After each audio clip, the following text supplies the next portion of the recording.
नमस्कार, welcome to the world of knowledge. आज हम लोग Coulomb's law of electric force के बारे में पढ़ेंगे। अब Coulomb law of electric force होता क्या है, ये हमें पता होना चाहिए कि दो कोई भी स्टेशनरी पॉइंट चार्ज रहेंगे तो उनके बीच में फोर्स ऑफ अट्रैक्शन रहेगा। तो कूलम्स लॉ ये बोलता है कि जो फोर्स ऑफ अट्रैक्शन या रिपल्शन होगा दो पॉइंट चार्ज के बीच में, वो दो चार्ज के डायरेक्टली प्रोपोर्शनल होगा और inversely proportional to square of distance between them. अब हम लोग इसका थोड़ा डेरिवेशन को देखेंगे। अब मान लेते हैं, लेट अस सपोज कि यहाँ पे एक दो पॉइंट चार्ज हम लोग को दिए हुए हैं। वो दो पॉइंट चार्ज को मैं ले लेता हूँ कि एक Q1 है और एक Q2 है। अब इन दोनों के बीच का डिस्टेंस को मैं मान लेता हूँ कि ये R डिस्टेंस से दोनों के बीच की दूरी है। तो दो पॉइंट चार्ज सेपरेट हुए हैं R डिस्टेंस से, तो मैं ये बोल सकता हूँ कि यहाँ पे मैंने लिखा है force is directly proportional to magnitude of two charges. मतलब फोर्स जो है वो डायरेक्टली प्रोपोर्शनल है Q1 और Q2 के। ठीक है, अब सेकंड में क्या लिखा हूँ, inversely proportional to R square. तो ये भी पता चल गया F is inversely proportional to R square. तो इससे मैं ये बता सकता हूँ कि जो फोर्स होगा दो चार्ज के बीच में, उनके बीच में जो अट्रैक्शन या रिपल्शन हो रहा है वो डिपेंड करेगा इन दोनों के मैग्नीट्यूड जो है चार्जेस का वो, और इन्वर्सली प्रोपोर्शनल होगा उनके डिस्टेंस के स्क्वायर को। तो अब मैं इनको सम अप करूँगा तो मैं क्या लिख सकता हूँ, F is directly proportional to Q1 Q2 by R square मैं लिख सकता हूँ। अब जब मैंने ये लिखा तो मुझे ये मैंने directly proportional Q1 Q2 inversely proportional to R square लिखा, तो मेरे को एक कांस्टेंट की ज़रूरत है। वो कांस्टेंट के रूप में मैंने लिख दिया F is equal to K, मान लिया Q1 Q2 by R square. ठीक है, ये मैंने मान लिया F is equal to K Q1 Q2 by R square. K क्या है, K क्या है, एक प्रोपोर्शनैलिटी कांस्टेंट है। क्या है, प्रोपोर्शनैलिटी कांस्टेंट। ये प्रोपोर्शनैलिटी कांस्टेंट हो गया। ठीक, अब ये प्रोपोर्शनैलिटी कांस्टेंट हो गया तो मैं ये बोल सकता हूँ कि इसको मैं ये भी बोल सकता हूँ, इसको दूसरा नाम भी लिख सकता हूँ, क्या, electrostatic force constant. Electrostatic force constant, इसका नाम मैं ये भी लिख सकता हूँ। तो मैंने जब ये किया तो मैंने ये बोला, अब मुझे ये पता होना चाहिए कि जो K है, K की वैल्यू किसके डिपेंड करेगी। तो मेरे को ये पता होना चाहिए कि जो वैल्यू ऑफ K है वो डिपेंड करेगी नेचर ऑफ मीडियम के ऊपर। किस नेचर ऑफ मीडियम में मैं इसको रख रहा हूँ। ठीक है, नेचर ऑफ मीडियम, अब ये किसको रख रहा हूँ, दो चार्ज को रख रहा हूँ, तो मैं बोलूँगा value of K depends on nature of medium between two charges and system of unit chosen. ठीक है, इन दोनों चीज़ के ऊपर डिपेंड करेगा, ये चीज़ हम लोग को पता होना चाहिए। तो मैं ये बोल सकता हूँ, अगर मान लो दो चार्ज को फ्री स्पेस में मैंने रख दिया है, दो चार्ज को मैंने फ्री स्पेस में रख दिया है। जब मैं फ्री स्पेस में रखूँगा तो इसका मैं K की वैल्यू लिख सकता हूँ। K इज इक्वल टू क्या होगा, 1/4 पाई एप्सिलॉन नॉट, जो कि इसकी वैल्यू होती है 9 into 10⁹ newton metre square coulomb inverse 2। ठीक है, तो मैं ये बोल सकता हूँ दो चार्ज फ्री स्पेस के लिए मैंने एक प्रोपोर्शनैलिटी कांस्टेंट K लिया, वो K की value 1/4 pi epsilon naught 9 into 10, जो 1/4 पाई एप्सिलॉन नॉट है उसकी value 9 into 10⁹ newton metre square coulomb inverse 2 है। ठीक, तो अगर मैं बोलूँगा ये एप्सिलॉन नॉट क्या है, इसको मैं बोलूँगा परमिटिविटी। एप्सिलॉन नॉट क्या है, परमिटिविटी ऑफ फ्री स्पेस। इसको हम लोग लिखते हैं एप्सिलॉन नॉट मतलब परमिटिविटी ऑफ फ्री स्पेस। ठीक, इसको मैं बोलूँगा परमिटिविटी ऑफ फ्री स्पेस। ठीक, अब मैं बोलूँगा इसका यूनिट क्या होगा। अगर मेरे को ऐसा यूनिट चार्ज का निकालना है तो मेरे को ये पता होना चाहिए ऐसा यूनिट चार्ज का क्या होता है। बताया था मैं आपको, क्या होता है, कूलम होता है, COULOMB, कूलम। ठीक, तो अब मान लो हम लोग ये मानते हैं इफ़ चार्ज Q1 और Q2 को मैं 1 कूलम मान लिया और इनके बीच का डिस्टेंस 1 मीटर डिस्टेंस में, तब फोर्स की वैल्यू जो होगी वो क्या होगी, F is equal to 1/4 pi epsilon naught होगी। और जिसकी value 9 × 10⁹ newton metre square coulomb inverse 2 होगा। ठीक, ये हमें पता होना चाहिए क्योंकि इधर Q1 Q2 तो 1 ले लिया, R को 1 ले लिया, जब 1 डालेंगे तो ये पता चल जाएगा। तो अगर डेफिनेशन पूछता है आपको डिफाइन 1 कूलम, तो आप लोग क्या बोलेंगे? 1 कूलम को डिफाइन कैसे करेंगे? आप लोग बोलेंगे 1 coulomb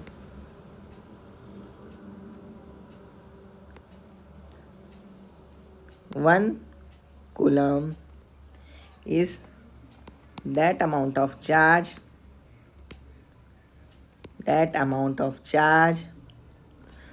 that repels an equal and similar charge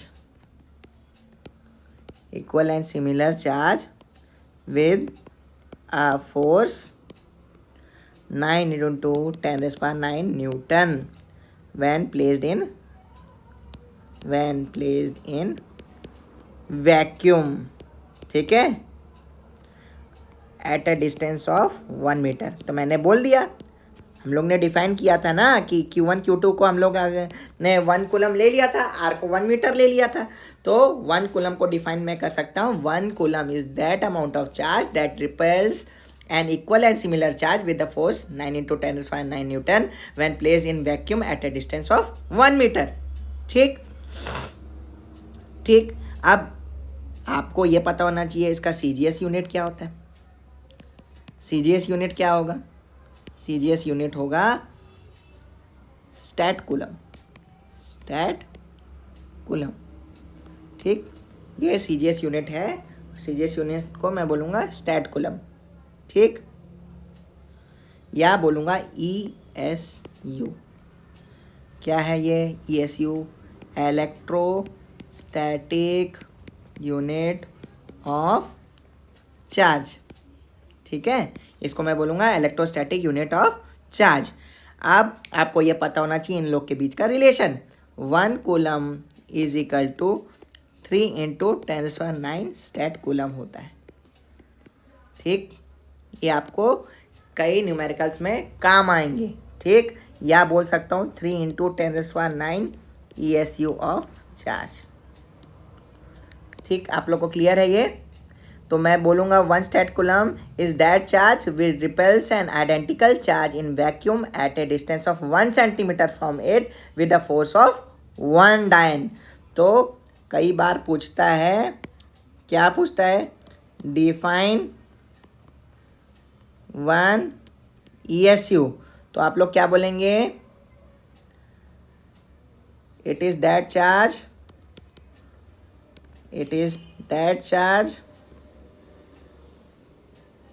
which repels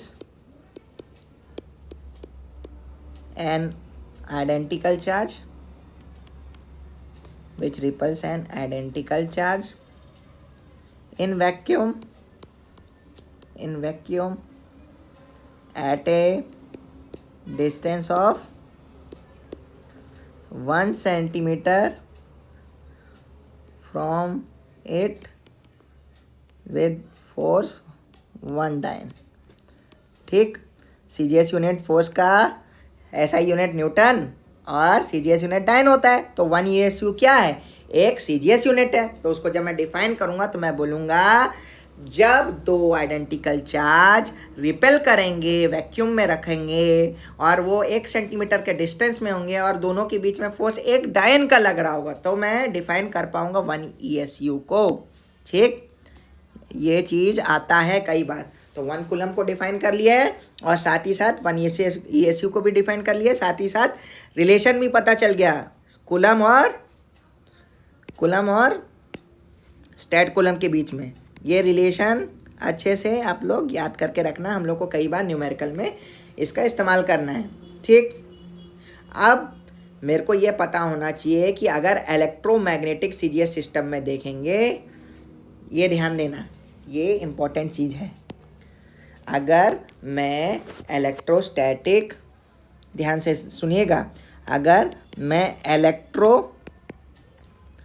magnetic CGS system में देखूंगा, अगर मैं इलेक्ट्रोमैग्नेटिक सीजीएस सिस्टम में देखूंगा तो इसका यूनिट क्या होगा, एफ कूलम हो जाएगा।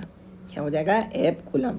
ठीक, और ईएमयू, इसी को ईएमयू को क्या बोलते हैं, electro magnetic unit of charge.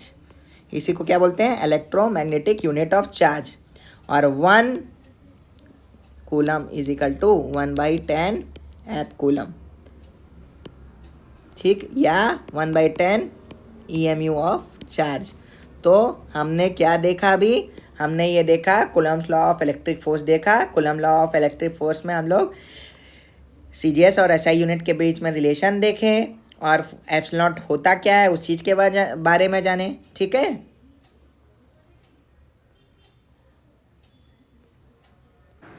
नमस्कार, welcome to the world of knowledge.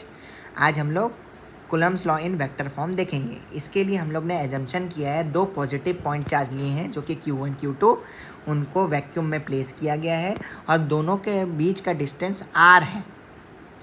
और क्योंकि दोनों सेम चार्जेस हैं इसलिए वो रिपेल करेंगे। क्योंकि हम लोग ने पहले भी पढ़ा हुआ था कि अगर लाइक चार्जेस हैं तो लाइक चार्जेस आपस में रिपेल करते हैं और अनलाइक चार्जेस आपस में अट्रैक्ट करते हैं। अब मैंने यहाँ पे ले लिया +Q1 और +Q2। ठीक है, अब दोनों आपस में डिस्टेंस कितनी दूरी में है, r डिस्टेंस की दूरी में रखा हुआ है। अब आप देखिए Q2 चार्ज क्या है, पॉजिटिव चार्ज है, और Q1 चार्ज क्या है, वो भी पॉजिटिव चार्ज है। दोनों आपस में पॉजिटिव चार्ज है, तो इनके बीच में जो फोर्स लग रहा होगा वो क्या करेंगे, एक दूसरे को रिपेल करेगा। इसलिए एरो मार्क ये शो कर रहा है ये दोनों आपस में करीब नहीं जाएंगे, दूर दूर जाएंगे। तो यहाँ जो फोर्स लग रहा होगा वो ये फोर्स का नाम दिया है F21 वेक्टर, और यहाँ पे जो लग रहा होगा वो नाम दे दिया F12 वेक्टर। अब यहाँ पे जो फोर्स लग रहा है वो F21 तो मैंने बोल दिया, वो F21 का मतलब क्या है ये भी हमको पता होना चाहिए। ये F2 का मतलब क्या है, ये है कि force on charge Q2 due to Q1। अब Q2 के ऊपर Q1 का फोर्स लग रहा होगा ना, क्योंकि दोनों आपस में रिपेल करेंगे। वैसे ही मैं F12 बोलूँगा।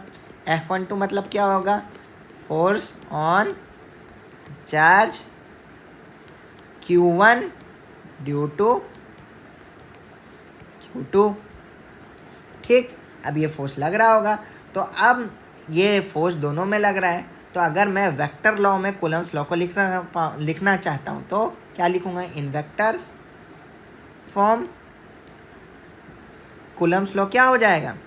कूलम्स लॉ को मैं कैसे डिफाइन करूँगा, कूलम लॉ को मैं कैसे एक्सप्रेस करूँगा, in vectors form Coulomb law will be, क्या होता है देखते हैं क्या होगा। मान लो F21 वेक्टर के लिए निकालना है तो मैं क्या बोलूँगा, 1/4 epsilon not Q1 Q2 r² r12 cap. ये r12 कैप मतलब क्या है, ये r12 यूनिट वेक्टर है। क्या है, r12 यूनिट वेक्टर है। अब जब मेरे को r12 को रिप्रेजेंट कर रहा होगा तो r1 यूनिट वेक्टर को मैं लिखूँगा r12 वेक्टर अपॉन r।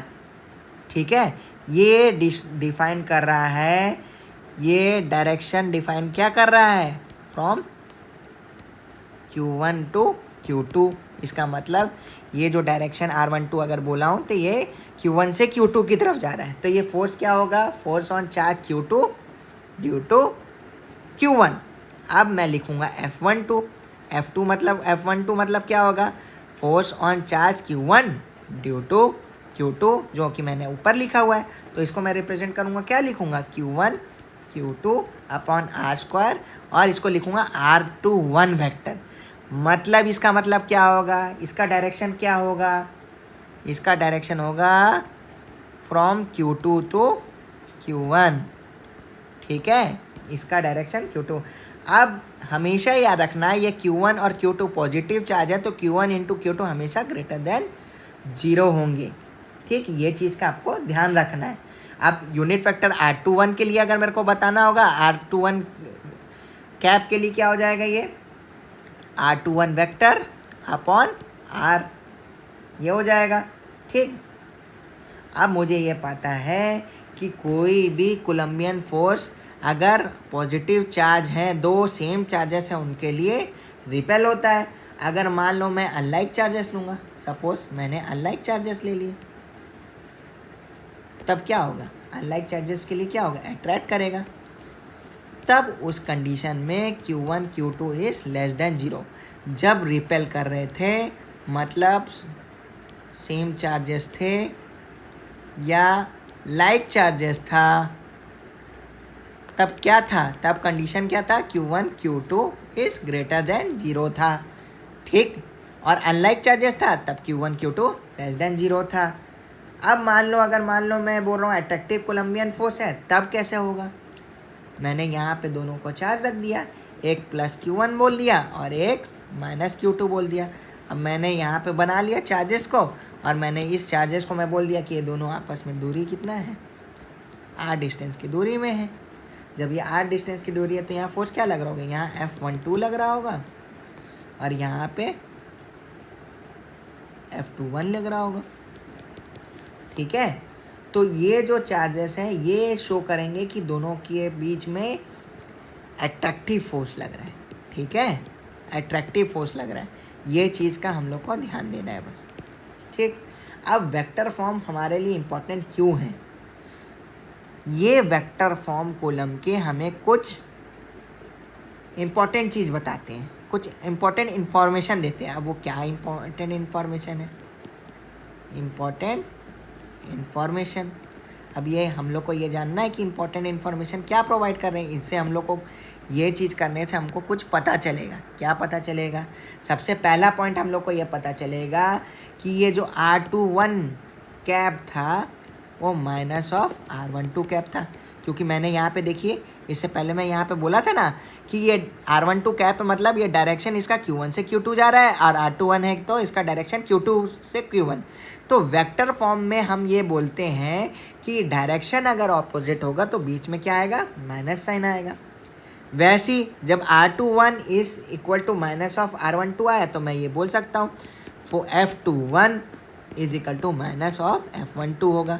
क्यों F21 और minus F12?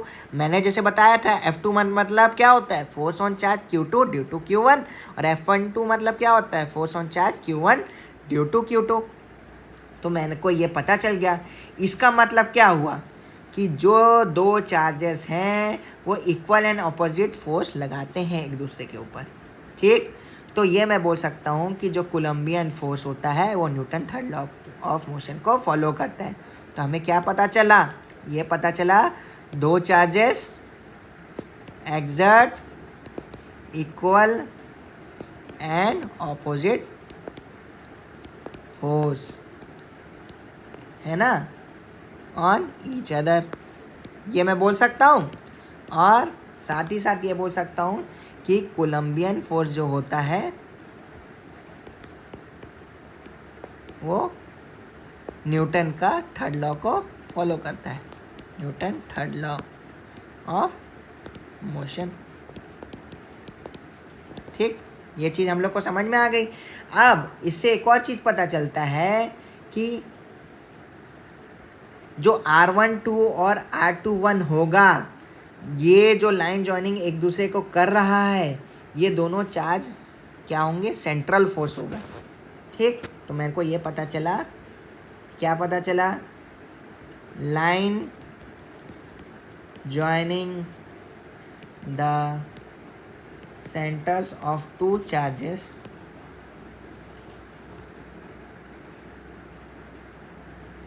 Colombian force act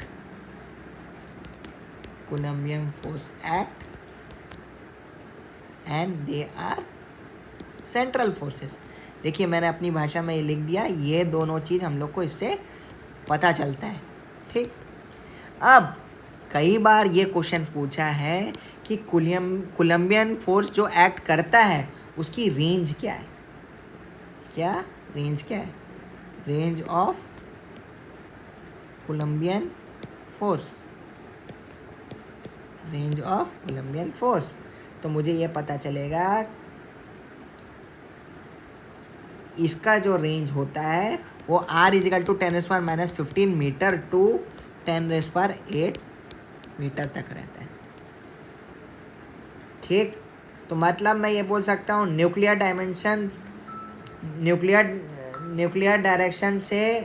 direction से मैक्रोस्कोपिक डिस्टेंस तक हो जाएगा। तो मैं ये कह सकता हूँ कि ये जो सेपरेशन है nuclear dimension to macroscopic distance तक वैलिड है। ठीक, इसकी रेंज जो है न्यूक्लियर डायमेंशन से मैक्रोस्कोपिक डिस्टेंस तक रहती है। ठीक है, क्लियर? नमस्कार, welcome to the world of knowledge. आज हम लोग डाइलेक्ट्रिक कांस्टेंट और रिलेटिव परमिटिविटी के बारे में जानेंगे। डाइलेक्ट्रिक कांस्टेंट और रिलेटिव परमिटिविटी के बारे में जानने से पहले हम लोग को ये पता होना चाहिए कि परमिटिविटी होती क्या है। ठीक, अब ये एक मीडियम की ऐसी प्रॉपर्टी है जो दो चार्जेस के बीच में कितना इलेक्ट्रिक फोर्स हो रहा है उसको डिटरमाइन करता है। मैंने क्या बोला, मैं उसको अभी लिख रहा हूँ, अब आप लोग ध्यान से देखिएगा। देखिए, परमिटिविटी के बारे में हम लोग को पहले ये पता होना चाहिए परमिटिविटी होती क्या है। मैंने ये बोला it is a property of medium which determines the electric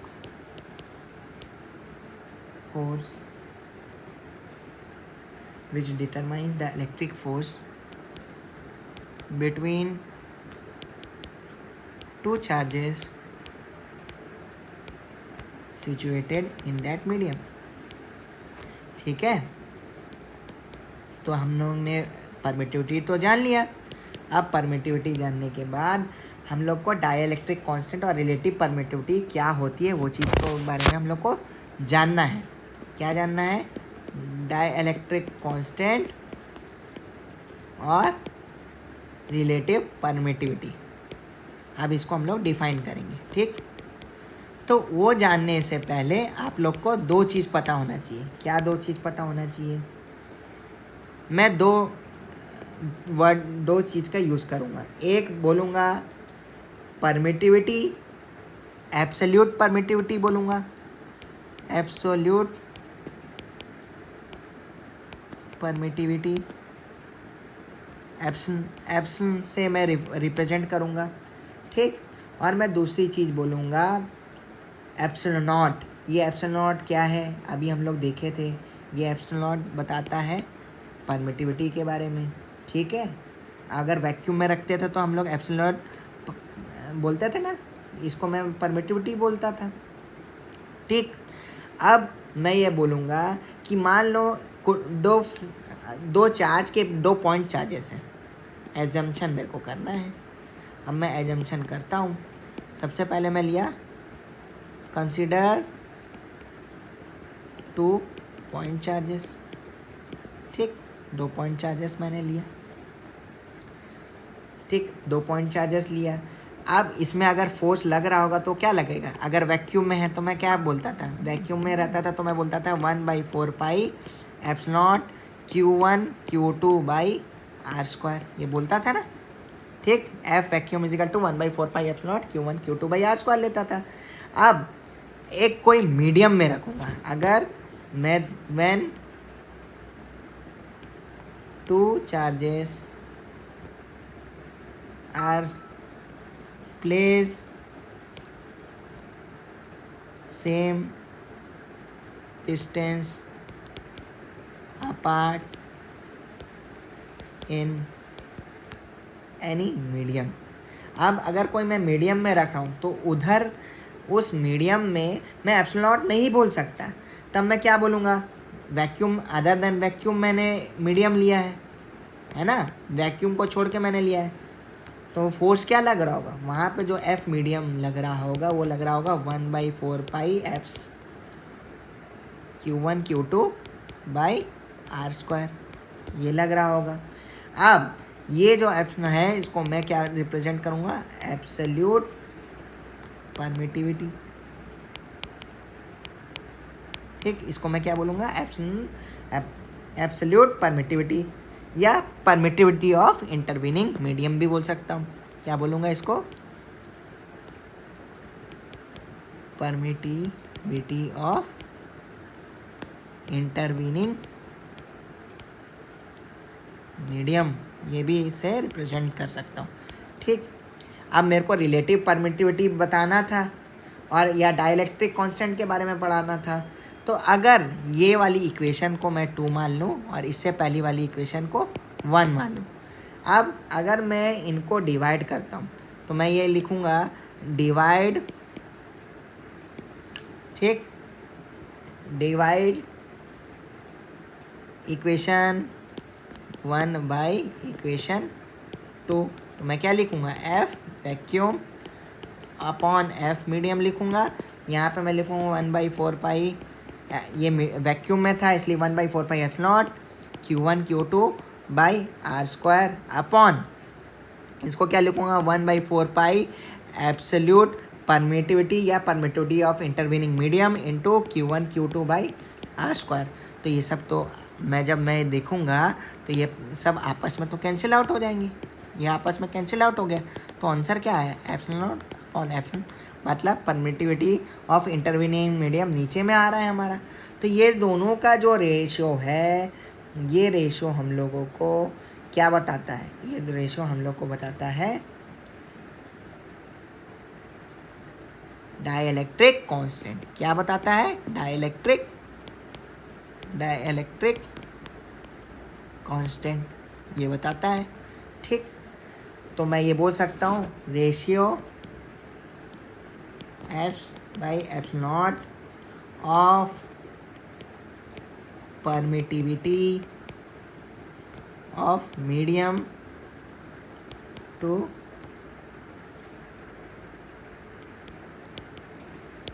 permittivity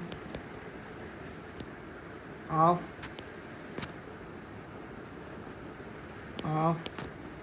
free space, permittivity of free space is called relative permittivity। ठीक, ये हो गया। ठीक, अब मैं डाइलेक्ट्रिक कांस्टेंट और रिलेटिव परमिटिविटी को ये बोल सकता हूँ कि जो रेशो है दो चार्जेस को, अगर मैं एक फ्री स्पेस में कुछ डिस्टेंस में रखा हूँ और उनका रेशो अगर मैं मीडियम में रखा हूँ तो मैं उसको क्या बोलूँगा, रिलेटिव परमिटिविटी बोलूँगा। तो मैं ये बोल सकता हूँ F medium is equal to F vacuum upon K, ठीक ठीक, अपॉन रिलेटिव परमिटिविटी बोल सकता हूँ।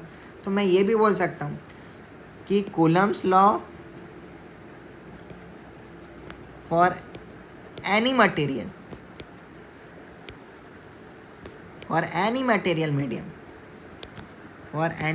Medium F medium is equal to 1/4 F naught K Q1 Q2 by R square. ठीक, फिर के वैक्यूम के कंडीशन में 1 होता है, एयर के कंडीशन में अप्रॉक्स 1.0054 होता है और वाटर के केस में अप्रॉक्स 80 रहता है। ठीक, ये पता होना चाहिए। ठीक है।